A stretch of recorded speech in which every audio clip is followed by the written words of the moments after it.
নমস্কাৰ প্ৰিয় দৰ্শক, মিনাছ কিচেন এটুজেড চেনেললৈ গোলনেমু সংৰক্ষণ কেনেকৈ কৰে তাকে লৈ ভিডিঅ' এটা লৈ আহিছোঁ।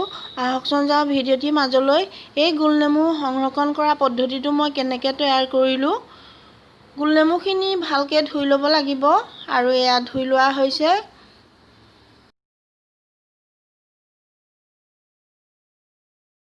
গোলনেমুখিনি ভালকৈ ধুই লোৱাৰ পাছত প্লেট এখনত উঠাই লৈছোঁ। মোৰ ভিডিঅ'টি লাইক শ্বেয়াৰ কৰাৰ উপৰিও কমেণ্ট কৰিবলৈ নাপাহৰিব আৰু মোৰ চেনেলটো ছাবস্ক্ৰাইব কৰিবলৈ নাপাহৰিব। ওচৰত থকা বেলটো চুই দিব, তেতিয়াহে মোৰ আহিবলগীয়া নতুন নতুন ভিডিঅ'বোৰ পাই থাকিব। গোলনেমুখিনি ধোৱাৰ পাছত কটন কাপোৰ এখনে ভালকৈ গোটেইখিনি মোহাৰি ল'ব লাগিব। গোলনেমুৰ পানীখিনি নাইকিয়া কৰিব লাগিব আৰু এয়া গোটেইখিনি ভালকৈ মোহাৰি লোৱা হৈছে।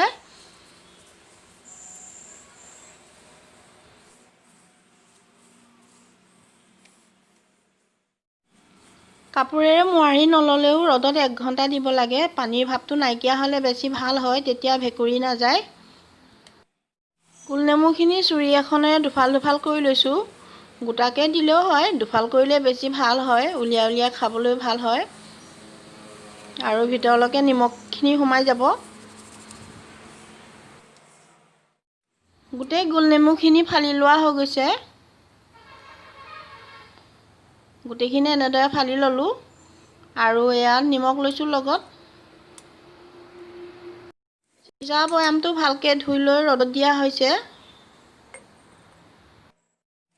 বৈয়ামটো প্ৰথমতে নিমখ 1 চামুচ দি লৈছোঁ আৰু এয়া গোলনেমু এটা লৈছোঁ। সোঁ মাজতে নিমখ 1 চামুচৰ ওচৰা ওচৰি এনেকৈ দি ল'ব আৰু দি পেলাই বৈয়ামত থৈ দিব। গোটেই গোলনেমুকেইটা এনেকৈ নিমখ দি ভৰাই ৰাখিব লাগিব আৰু এনেকৈ থৈ দিব লাগিব। এই যেতিয়া ৰস ওলাব, এই ৰসখিনি আমাৰ ঔষধৰ কাম কৰিব।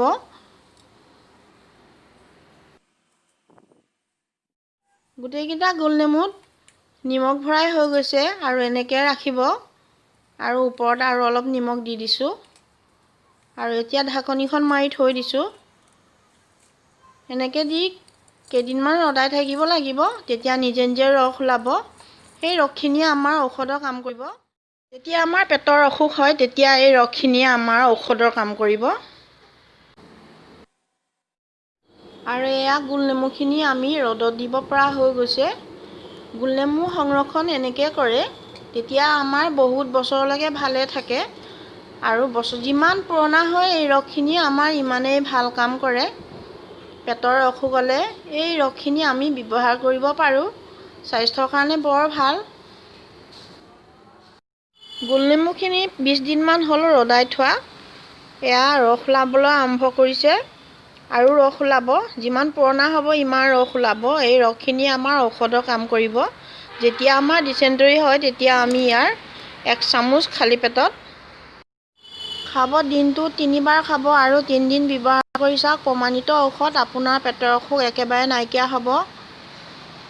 মোৰ ভিডিঅ'টো চাই ভাল লাগিলে লাইক শ্বেয়াৰ কৰাৰ উপৰিও কমেণ্ট কৰিবলৈ নাপাহৰিব। ওচৰত থকা বেলটো চুই দিব আৰু বেল অল কৰি দিব, তেতিয়াহে মোৰ আহিবলগীয়া নতুন নতুন ভিডিঅ'বোৰ পাই থাকিব। মোৰ ভিডিঅ'টি চোৱাৰ বাবে অশেষ ধন্যবাদ থাকিল। আকৌ এটি নতুন ৰেচিপি লৈ আহিম, আকৌ লগ পাম। Bye bye.